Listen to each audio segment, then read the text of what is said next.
Assalamualaikum warahmatullahi wabarakatuh. Perkenalkan, nama saya Jumainur dari Prodi Hukum Tata Negara dengan NIM 203/2023-021. Di sini saya akan menjelaskan kasus hukum di Indonesia yang melibatkan berbagai masalah yang terkait dengan penerapan hukum di masyarakat. Sistem hukum di Indonesia mengacu pada hukum nasional yang terdiri dari hukum pidana, hukum perdata, hukum administrasi negara, dan hukum tata negara. Hukum di Indonesia juga dipengaruhi oleh hukum adat dan hukum internasional. Proses penyelesaian kasus hukum di Indonesia biasanya dari pengaduan atau pelapor kasus aparat penegakan hukum, atau yang disebut dengan kepolisian, kejaksaan, atau pengadilan.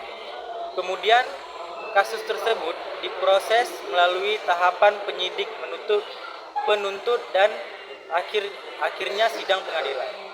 Hasil dari proses pengadilan akan berupa putusan yang menentukan apakah terdakwa bersalah atau tidak dan menetapkan sanksi atau hukum yang sesuai.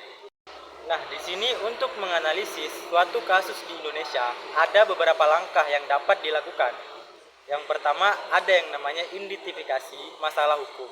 Langkah pertama adalah mengidentifikasi masalah yang muncul dalam kasus tersebut.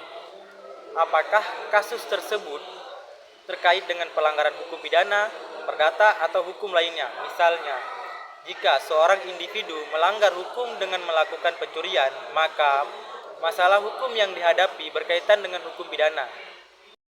Dan yang kedua, ada yang namanya penyusunan argumentasi. Setelah memahami masalah hukum, selanjutnya ada penyusunan argumen dapat menganalisis fakta-fakta dalam kasus tersebut. Dan yang ketiga, menerapkan hukum yang berlaku. Langkah berikutnya adalah menerapkan peraturan undang-undang yang relevan dalam kasus yang dihadapi. Untuk yang keempat, analisis putusan pengadilan. Terkait menganalisis putusan pengadilan dalam suatu kasus, penting memahami keputusan yang diambil oleh hakim dan dasar hukumnya. Satu contoh kasus yang dimana kasus tersebut adalah kasus pencurian dan kekerasan. Di sini saya akan menceritakan bagaimana kasus tersebut bisa terjadi. Pada malam hari di kawasan Jakarta Selatan, seorang pria bernama Andi bersama dua temannya, Budi dan Chandra, merencanakan untuk merampok sebuah toko emas milik seorang pengusaha bernama Pak Arif. Mereka mengetahui bahwa toko tersebut akan memiliki banyak uang tunai pada malam itu setelah transaksi besar.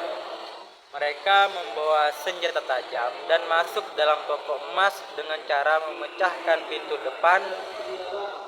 Pak Arif yang sedang bekerja di dalam toko terkejut dan mencoba melawan. Andi dan kedua temannya menggunakan kekerasan dengan menodongkan senjata tajam untuk menakut-nakuti Pak Arif. Setelah berhasil merampas uang dengan sejumlah emas dan sejumlah emas senilai 200 juta, mereka melarikan diri. Pak Arif segera melapor ke kepolisian, dan setelah dilakukan penyelidikan, polisi berhasil menangkap Andi, Budi, dan Chandra berdasarkan bukti CCTV dan keterangan saksi. Berdasarkan pasal 365 ayat 1 KUHP, para pelaku dijatuhkan hukuman penjara paling lama 12 tahun jika terbukti bersalah dalam perampokan dengan kekerasan. Sekian dari paparan materi saya. Mohon maaf jika banyak kesalahan. Saya tutup dengan Assalamualaikum warahmatullahi wabarakatuh.